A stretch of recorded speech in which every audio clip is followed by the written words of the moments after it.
तव कथामृतं तप्तजीवनं कविभिरीडितं कल्मषापहं श्रवणमंगलं श्रीमदाततं भुवि गृह्णन्ति ये भूरिदा जनाः।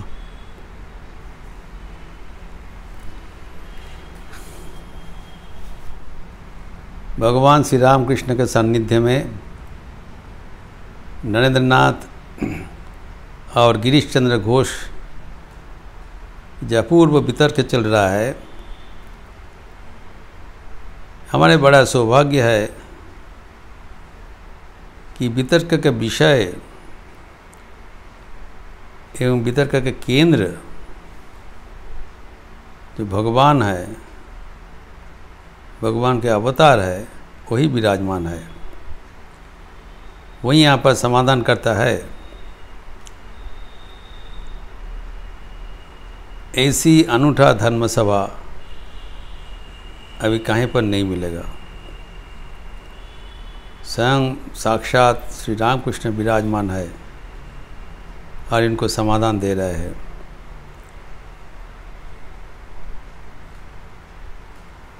खुद ही वितर्क का आह्वान किया है, गिरीश घोष को बोला है तुम थोड़ा नरेंद्र से विचार करो ताकि ये दुर्लभ विषय हमारे सबके सामने उन्मोचित हो जाए। शास्त्र में बहु कुतर्क वितर्क शब्द जाल एवं तर्क व्यापृत है, लेकिन ये दुर्लभ विषय जानने के लिए ठाकुर सहजतम भाषा में सहज उदाहरण के माध्यम से हमें सबको समझा रहे हैं।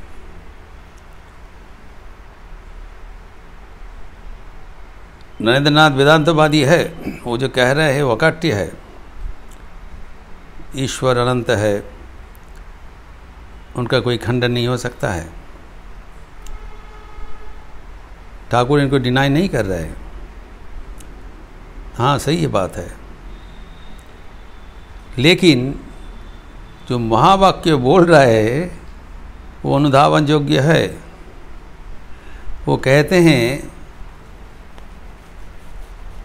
कि ईश्वर वितर्क का विषय नहीं है, ईश्वर अनुभव वेद्य है, प्रत्यक्ष का विषय है। कारण क्यों वितर्क का विषय नहीं है? कारण ईश्वर का कोई उपमा नहीं होता है। कुछ समझाने के लिए कोई उपमा चाहिए, सिमिली चाहिए। ईश्वर अनुपम है, एक ही है। ये अनुमान का चीज़ नहीं है। हम जो अनुमान करते हैं, किसी को देख के इन्फरेंस करते हैं। धूमाद बन ही, कहाँ पर धूम देखा, अनुमान करते हैं वहाँ पर अग्नि है। यहाँ पर वैसे नहीं है। अगर भगवान को कोई देखे हैं, प्रत्यक्ष किए हैं, वही उनके सबसे बड़ा प्रमाण है।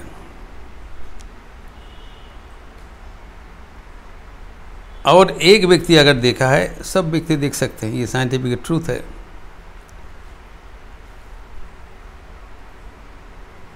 तो ऋषिगण डिक्लेयर किया है, उदात्त वाणी में घोषणा किया है, शृण्वन्त विश्व अमृतस्य पुत्राः वेदाहमेदं पुरुषं महान्तम् आदित्यवर्णं तमसः परस्तात्। हे अमृत के संतानगण, कान खोलकर सुनो। I have seen that truth, I have seen that infinite being. मेरा अनुभव है, मेरा प्रत्यक्ष अनुभूति है। तो ठाकुर कहते हैं जब ये अनुपम है, उसको कैसे तुम उपमा से तुम समझाओगे? समझाने की तो बात नहीं है।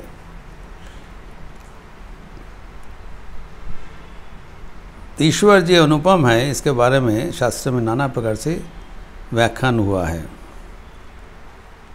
श्रीमद् भागवतम में एक सुंदर उपाख्यान है। सुतपा ऋषि और प्रश्नी तपस्या किया था, कठोर तपस्या, भगवान को संतान के रूप में पाने के लिए। उनका तपस्या में तुष्ट होकर भगवान ने आविर्भाव हुआ, आविर्भाव दिया और बोला जो वर प्रार्थना करो।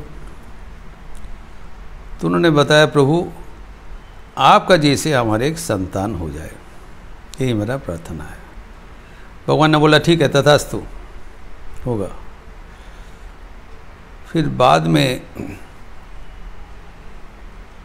भगवान फिर वापस आ गया। ये भागवत में उल्लेख है, दशम स्कंद में 10:341। भगवान कहते हैं कि मैं बहुत ढूंढा, लेकिन मेरे जैसे ऐसी उदार गुणयुक्त तो कोई व्यक्ति का हमें ढूंढा नहीं मिला।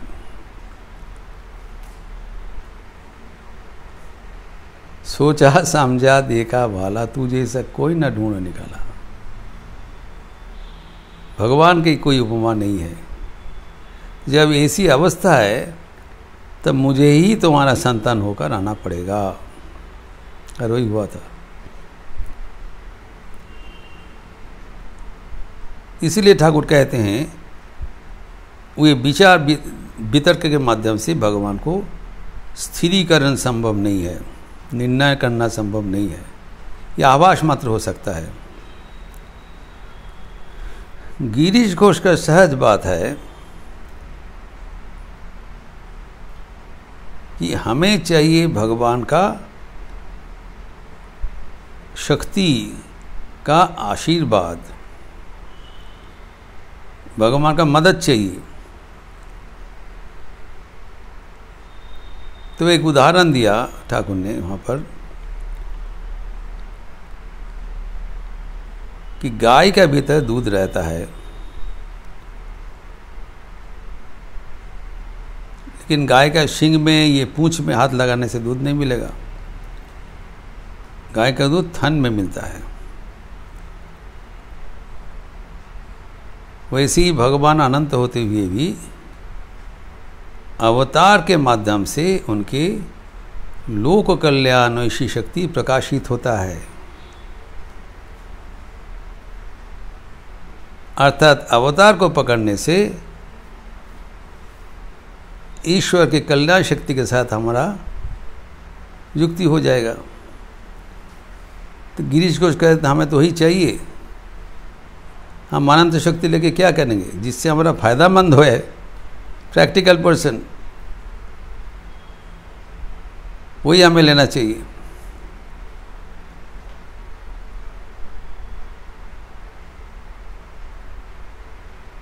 तो अभी नरेंद्रनाथ कहते हैं तो ठीक है, लेकिन ईश्वर जो अनंत है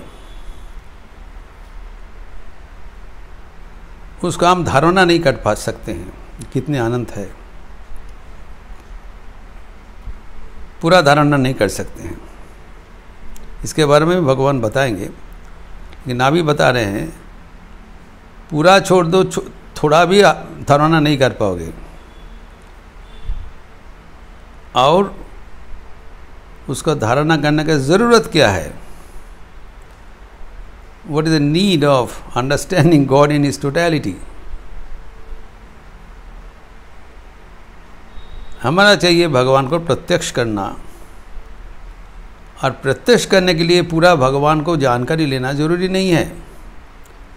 एक सहज उदाहरण दिया है, 3 सहज उदाहरण दिया है यहाँ पर ठाकुर ने। प्रथम बोला है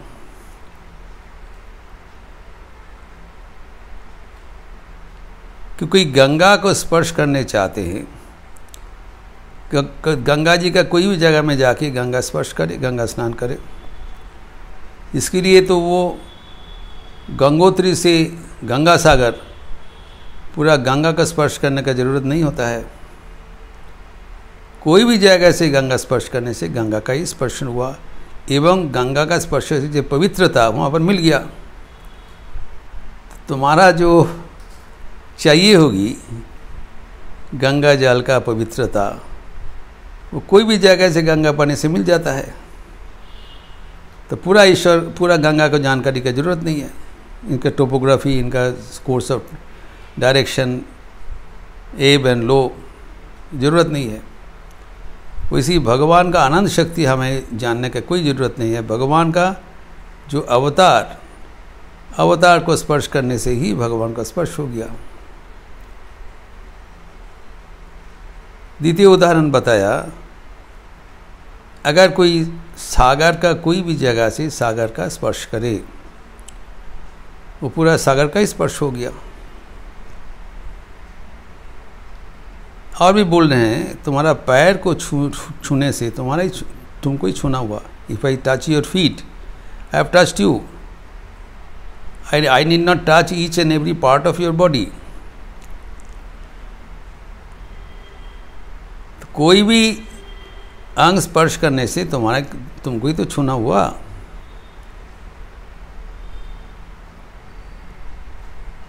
तो भगवान का पूरा जो उनका ज्ञान हमारा ज्ञान से कभी आयत्त होगा नहीं, वो व्यर्थ प्रयास है। और इस दौरान से हमारे जीवन का जो लक्ष्य है वो लक्ष्य से च्युत हो जाएंगे। हमें चाहिए भगवान का सान्निध्य लाभ।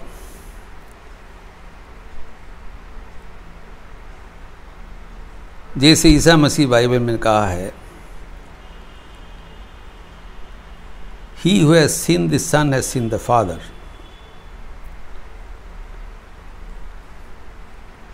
I am the Son of Man, man in capital, bold letter में। अतः मैं ईश्वर का पुत्र हूँ, डिक्लेयर कर रहे हैं।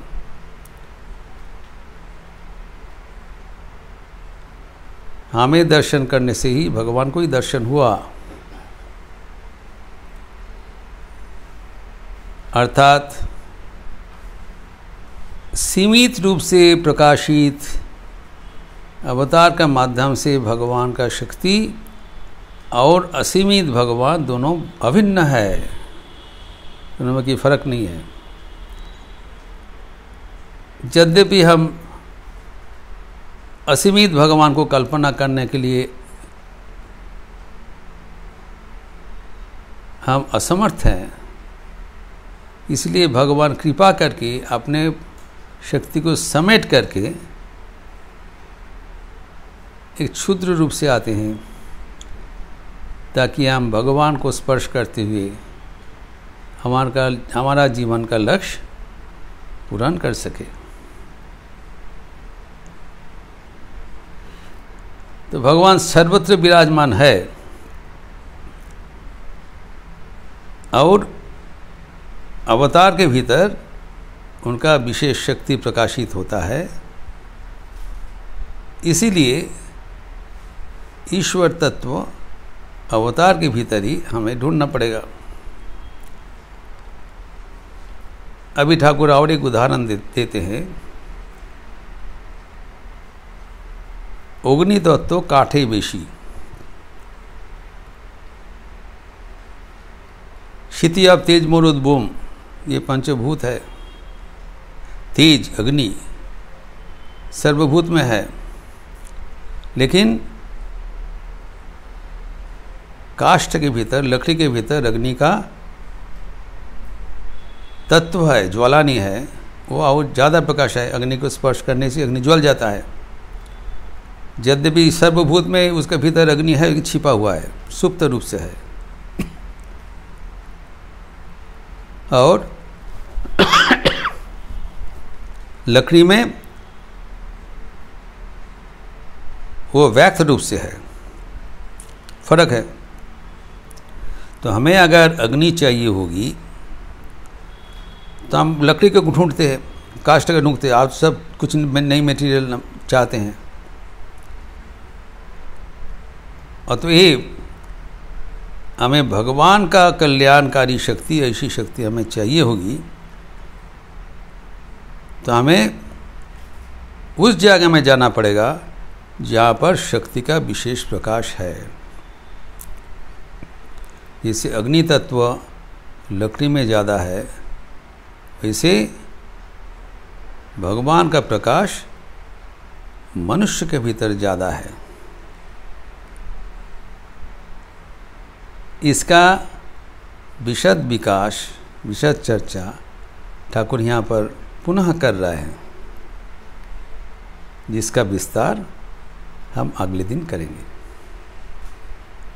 ओम शांति शांति शांति।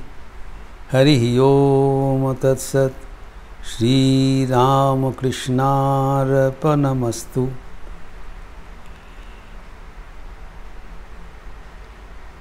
शनिवार का अवसर है, काली कीर्तन संध्या आरती के उपरांत होगी, उसका लिपि भी दिया जाएगा। आप लोग अवश्य काली कीर्तन में सम्मिलित होंगे एवं काल जपयज्ञ के लिए तैयार रहिएगा। आपका जो निर्धारित समय में अगर कोई परिवर्तन नहीं है, हम लोग 1 घंटे में उसको रिपीट कर देंगे। अगर किसी का कोई परिवर्तन और परिवर्धन का ज़रूरत है, किसी को नाम जोग करना है, कृपया आज बता दीजिएगा ताकि कल का रोस्टर में वो बन जाए। अच्छा रहिए, स्वस्थ रहिए, आनंद में रहिए। नमस्कार।